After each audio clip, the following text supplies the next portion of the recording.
네, 여러분 반갑습니다. 태세 공부 시작하겠습니다. 오늘은 환율 문제인데요. 환율인데 이게 그래프가 나와 있거든요. 여러분들이 그래서 그래프를 보시고 그 그래프가 무엇을 의미하는가를 정확히 이해를 하셔야 됩니다. 이게 평소에 시간 많이 있는 상태에서 풀면 다 풀 수 있는데 막상 이제 시험장 가게 되면 여러분들 이제 그 긴장하고 시간이 쫓기고 하다 보면 이 문제를 굉장히 처음 보는 문제라고 이제 생각할 수도 있지만 자, 그대로 그래프를 그대로 이해하시는 이런 문제가 많이 나오거든요. 그러니까 우리가 보통 수요 곡선, 공구 곡선뿐만 아니라 이렇게 그래프를 가지고 어떤 상황을 설명할 수 있는지 없는지를 파악하는 그런 문제가 나오니까 한번 풀어보도록 하겠습니다. 자, 거기 보시면 2022년 8월 4일 게시되었고요. 자, 외환시장의 균형점을 A에서 B로, 자, 거기 보시면 자, 여기가 A고요. A에서 어디로? B로. 근데 우선 이런 문제를 푸실 때는 먼저 축을 한번 확인해 보세요. 축. 그래서 뭐 X축, 그러니까 가로축, 세로축 무엇이 있는지. 자, 가로축에 봤더니 달러의 양이에요. 저 달러의 양. 우리가 보통 이제 뭐 수요곡선, 공곡선 그릴 때도 이제 그 균형의 양을 찾을 때 이제 보통 양으로 하는데 그러면 세로축을 봤더니 환율이라고 되어 있죠. 그런데 환율이 어떻게 표시가 되어 있냐면 원하고 달러라고 돼 있어요.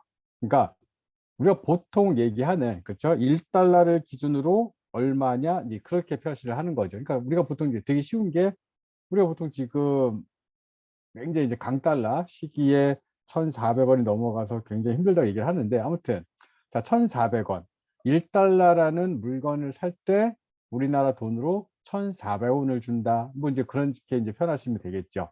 그래서 그러면 이 1,400원의 숫자가 올라가는 것과 내려가는 것. 우리가 보통 1,400원이나 숫자가 1,450원, 1,500원, 1,600원 되는 것을 환율 상승, 달러 가치 상승, 원화 가치 하락 이렇게 표현을 하고요.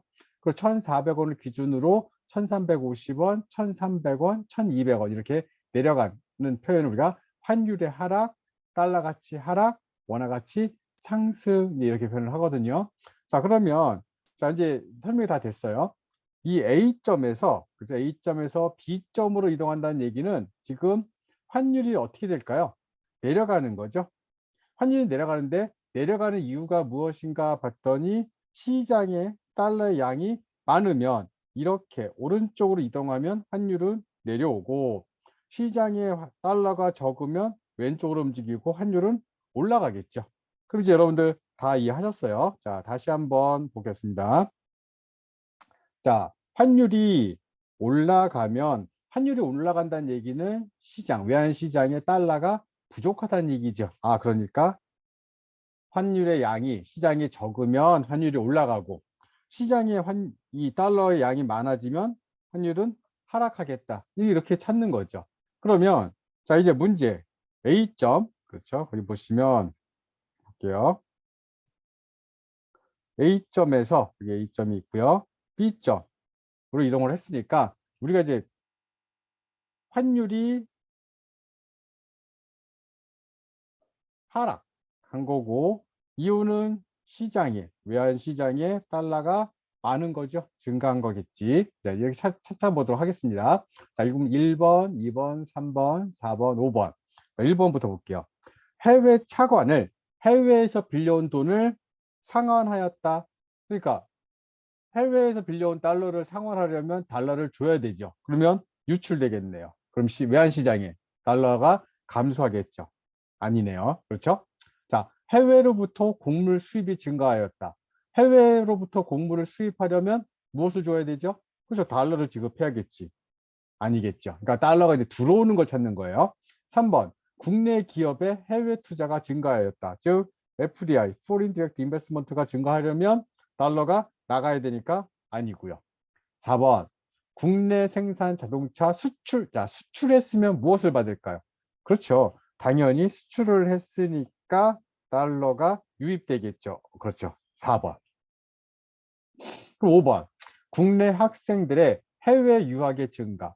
우리나라 학생들이 해외로 유학을 많이 가게 되면 그곳의 학비라든지 생활비라든지 뭐 교재값이라든지 모든 비용이 이제 달러로 나가겠죠.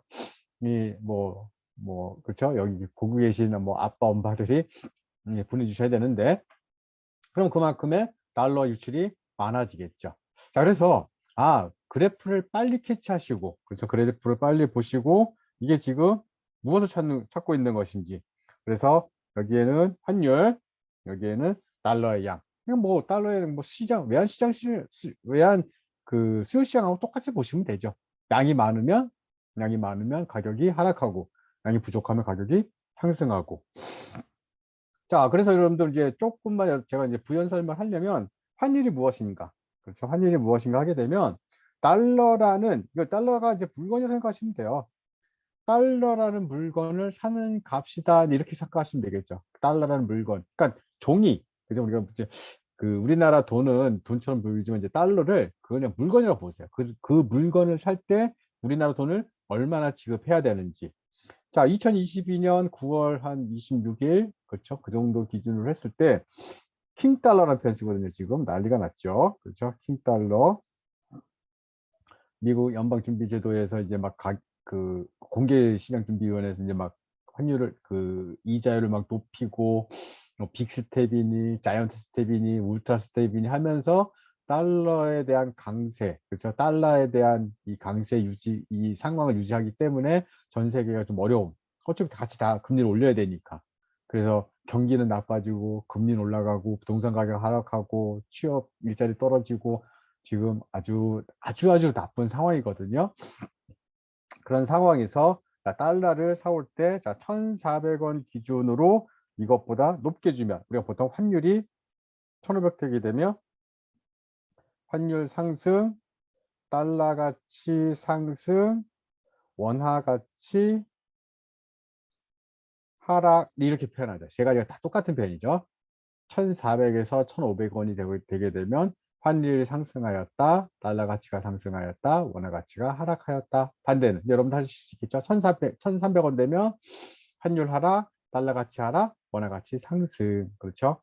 자, 그리고 이제 뭐 달러 뭐 인덱스라는 표현도 한번 여러분들이 한번 찾아보도록 하시고, 뭐 6개 나라가 있거든요.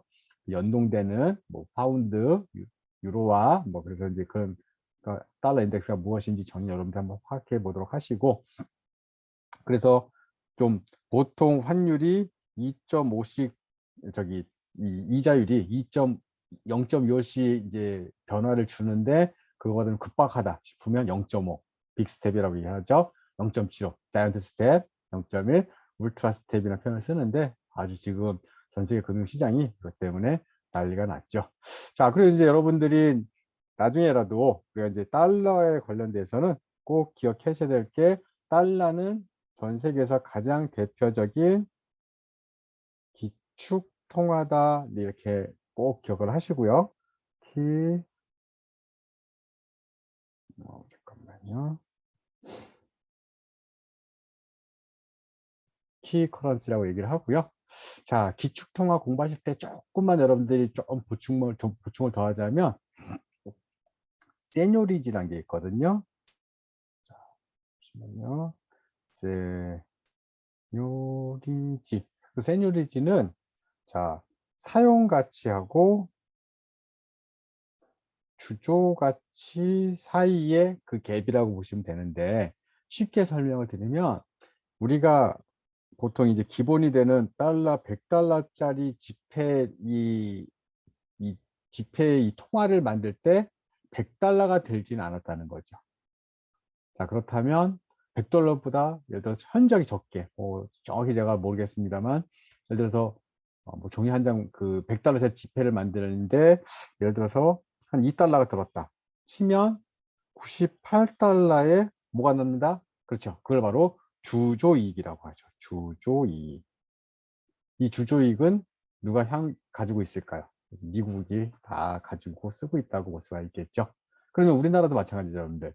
과거에 이제 문제가 됐던 게 이제 올해 이제 이런 기억이 있었는데 10원짜리가 문제가 될 때가 있었어요. 10원짜리 어떤 10원짜리냐면 지금 사용하는 10원짜리 사용을 하는데 과거에 만든 10원짜리 좀 큰 10원짜리가 있거든요. 거기에 구리의 함량이 보통 뭐 30원이 들었다는 얘기를 하더라고요. 30원. 그러니까 사용 가치는 10원인데 그 10원짜리 안에 구리가 30원이 어치가 들어있기 때문에 간혹가다 이제 조금 이제 나쁜 마음을 가지신 분들이 이제 우리는 뭐 그런 시설이 없으니까 그 뭐 용광로 같은 뭐 이렇게 녹일 수 있는 시설이 있는 분들, 뭐 고물상 하시는 분들이 녹이셔서 예를 들어서 1억 원을 녹이면 3억 원이 생기는 거죠. 동괴가.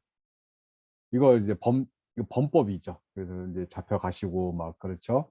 좀 법의 심판을 받으시고 하는데 그때 나오는 얘기가 왜 저분은 10원짜리를 전국을 돌면서 10원짜리를 모아서 녹여서 동계를 만들었을까? 10원을 녹이면 30원어치 구리가 나오니까. 그렇죠. 자, 그래서 그런 이제 좀 나쁜 사례도 있었는데 그때 나오는 얘기가 주조 가치하고 사용 가치. 과거 10원짜리는 주조 가치가 30원, 사용 가치가 10원이니까 당연히 그런 현상이 발생할 수밖에 없었죠. 그래서 이것들을 우리가 보통 이런 주조 가치와 사용 가치 사이의 그 괴리, 그런 이익을 우리가 세뇨리지라고 합니다. 자, 여러분들, 기축통화 설명드리면서 세뇨리지 설명드렸으니까 혹시라도 다음에 요 관련된 문제 나오면 캐치, 그렇죠? 이 내용만 아시면 문제 푸실 수 있으니까 네, 그렇게 잘 준비하시도록 바라겠습니다. 예, 다음에 또 뵙겠습니다. 수고하셨습니다.